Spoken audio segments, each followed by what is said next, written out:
stand by, because I want to bring in now Chris Daw QC, who is a barrister, broadcaster and author of Justice on Trial, who agrees that Shamima has been brainwashed, and Mesa Gifford, a human rights activist and anti-ISIS campaigner who quit his job as a trader in London to join a Kurdish group fighting the terrorist group in Syria. Great to have you here. You've obviously been listening to this conversation. Mesa, where do you stand on this? Well, my sympathy lies entirely with the people of Syria and Iraq, who have seen their homes, their entire country brutalized by ISIS. I agree with MI5 when they describe Shamima as a real and credible threat. I think we've all been warned by the words of Sajid Javid just this morning when he quite forcefully rejected any notion that what we've done in the case of Shamima Begum was in any way inappropriate. At the end of the day, the British public have to come first. And unless we actually deal with the problem of returning jihadis at source in Syria and Iraq, we are at real risk of many more people, apart from Shamima Begum, coming back to the UK. But Chris Daw, you say actually Mesa's wrong. Shamima Begum is a victim and we should be treating her like a victim. Why? Well, anyone who has a 15-year-old daughter or indeed a 15-year-old son knows that at that age they are utterly incapable of making sensible choices for themselves.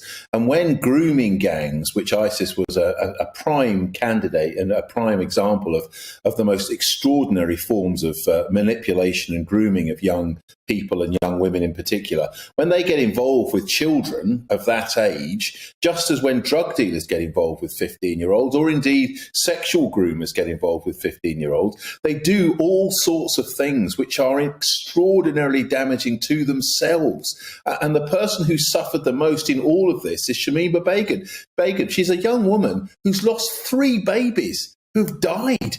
Have we got no human sympathy or no human mercy? A terrorist group. She joined a terrorist organisation. She knew that they were bombing this country. What did you do at 15? At 15, we didn't join a death cult in the desert. I'm sorry. Well, you may not have got groomed by people who are highly sophisticated and are intent on grooming young Western girls to come there to mother their children. You didn't get groomed by those people. You no doubt had a very stable and normal upbringing without the influence of gangs and groomers and psychotic murderers. But if my daughter, who's 14, got groomed by a load of terrorists, I would be out there trying to bring her home. I wouldn't be trying to just besmirch her as some sort of evil human being. She's not. She was a child, she was groomed, and she should come back to the country of her birth so that she can face justice. She's no longer a child. Like everybody else. Sorry, well, she's 22 it's years rather old. interesting, She's a 22-year-old woman because that's been there for 5 years. Mesa, if you go first, and then I'll bring you back in, Tasnim. Mesa, you step in and then I'll come to you. We're no longer talking about a young lady. We're talking about a woman that's been in Syria and Iraq for more than 5 years now. She's 22 years old. We don't know what kind of military and psychological training this young lady has gone through.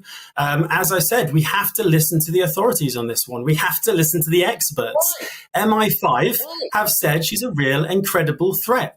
Her appeal for the loss of her citizenship has gone all the way to the Supreme Court. So the British government has got the best legal advice on this. They've all agreed it's entirely appropriate that she lose her citizenship. The security services think that she's a threat. The British public no longer want her to return back to the UK. So this is actually a pretty open and shut case. And we're being distracted by your, I'm sorry to say, absurd statement where you say Shamima Begum's the victim in all this, when 6,000 Yazidi girls are still missing, where young boys and men in their thousands were gunned down of the Manchester bombing as well. We cannot forget the 22 victims of the Manchester bombing. But look, Tasnim, I want to give you the final word. You're obviously Shamima Begum's family lawyer. What's your plan now? What are you going to do next? What are the family expecting to happen? And do they have hope?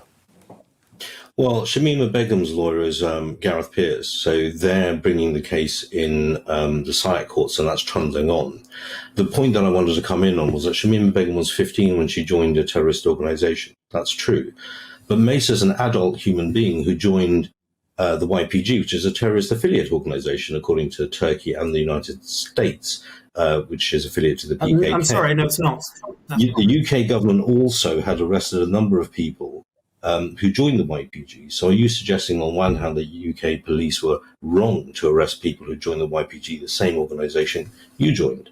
And you were an adult and you conducted military operations in a sovereign country, which is Syria, against the sovereign country's interest. What you conducted, Mesa, in Syria was terrorism against Syria.